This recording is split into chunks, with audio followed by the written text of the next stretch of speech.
Terima kasih kepada Apeksi, Pak Wali Kota Bogor sebagai Ketua dan juga Pak Wali Kota Makassar sebagai tuan rumah yang telah mengundang, memberikan kesempatan kepada kami untuk menjelaskan apa yang menjadi satu rekam jejak yang sudah dikerjakan dan bagaimana rekam jejak itu menjadi dasar untuk membuat visi dan misi jadi kredibel. Visi dan misi adalah tentang masa depan yang menyatakan tidak bisa membawa bukti, yang mendengarkan juga tidak punya bukti untuk membantahnya, karena itu tentang masa depan. Tetapi visi dan misi jadi kredibel bila ditopang dengan rekam jejak. Tadi kami menyampaikan di dalam kesempatan ini rekam jejak dalam bentuk buku yang diterima oleh semua peserta. Kemudian kami sampaikan misi dan visi terkait dengan perkotaan di masa yang akan datang.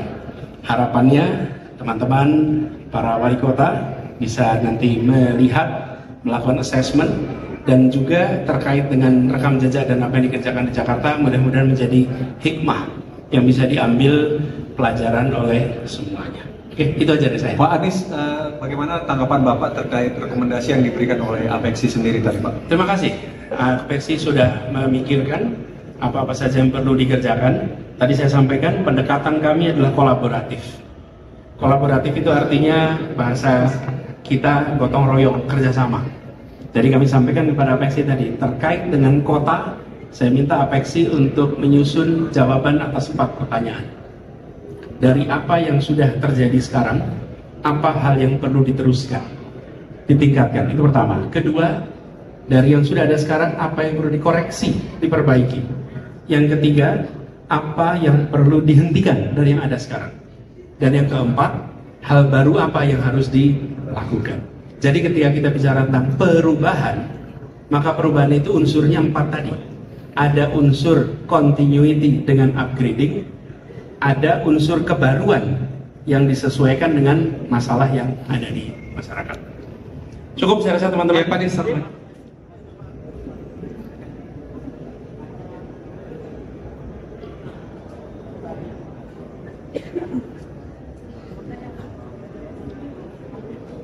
ekstrapolasi aja dibesarkan aja. Ini kebetulan bertemu dengan para pemimpin kota, karena itu kita berbicara tentang kota. Tapi prinsip utamanya adalah kawasan itu harus menciptakan kesetaraan kesempatan. Kesempatan pendidikan, kesempatan kesehatan, pelayanan kesehatan, kesempatan hidup layak, kesempatan untuk dapat pangan yang terjangkau. Kesetaraan itu harus ada. Itulah yang menjadi kata kunci yang kami bawa selama ini. Keadilan, baik desa maupun kota, kesetaraan ini harus ada. Kalau ada kesetaraan, maka kita akan bisa mengatakan, ini yang sering saya sampaikan di Jakarta dulu ketika saya bertugas. Apapun kata statistik, itu laporan.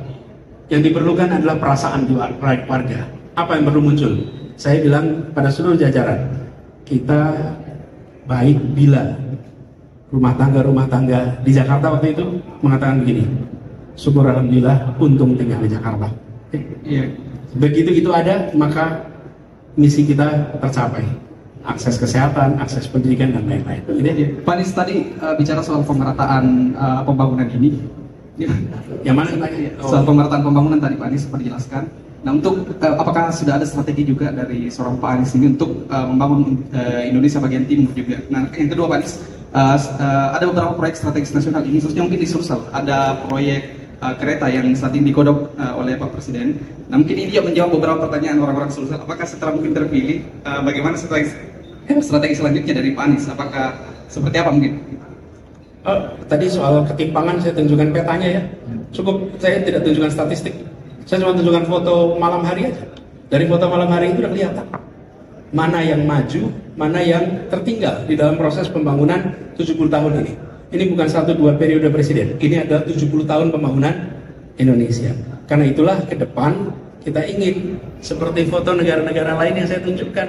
Walaupun India itu secara kesejahteraan itu masih banyak tantangan, tapi ada pemerataan pertumbuhan yang cukup terlihat di situ. Nah, kita ingin di Indonesia terjadi kota-kota yang tumbuh setara, khususnya di Indonesia Timur. Paling gelap di Indonesia Timur, bukan? Dari gambar tadi. Kemudian soal proyek-proyek, sama. Semua proyek yang memberikan manfaat pada publik, ya itu memang harus diteruskan. Jadi tadi saya sampaikan 4 hal, diteruskan, dikoreksi, dihentikan, dan hal baru dilakukan. Jadi hal yang baik, yang memberikan manfaat, jangan khawatir, justru itu akan ditingkatkan. Ya. Oh bagus, Apeksi. Saya rasa ini asosiasi yang aktif. Pak Bima di bawah kepemimpinan beliau, Apeksi ini punya kegiatan yang konkret, dan harus disampaikan bahwa Apeksi yang bisa mengundang semuanya datang ke sini. Pak Bima dahsyatnya, semua datang. Untuk pemilu sendiri Pak, bagaimana tanggapan? Maksudnya gimana? Pemilu ke depan seperti artinya apa? Pencalonannya Bapak. Konkret gitu loh. Pencalonannya Bapak. Takut-takut. Pencalonannya Bapak sebagai wapres Pak. Enggak, Apeksi tidak terkait dengan pencalonan. Apeksi adalah asosiasi wali kota. Tapi mereka adalah orang-orang berpengalaman. Tadi saya sampaikan, saya tidak mau menggarami air laut karena di sini semuanya adalah wali kota berpengalaman. Tapi saya ingin sampaikan bagaimana Indonesia ke depan. Kita akan punya penduduk tinggal di kota lebih banyak daripada tinggal di desa. Kalau kota tidak ada perencanaan yang komprehensif dan perencanaan yang sesuai dengan kebutuhan, nanti tiap kota mengalami masalah-masalah yang sama. Masalah polusi, masalah sampah, masalah ketimpangan. Nah ini harus disiapkan dari sekarang, gitu ya. Jadi ada badan khusus, nanti namanya apa kementerian, apakah badan, tapi tujuannya begini, ada yang mengkoordinir terkait urusan perkotaan. Hari ini belum ada yang mengkoordinir soal perkotaan, tapi adanya mengkoordinir soal pedesaan. Cukup, makasih teman-teman, makasih sudah hadir ya.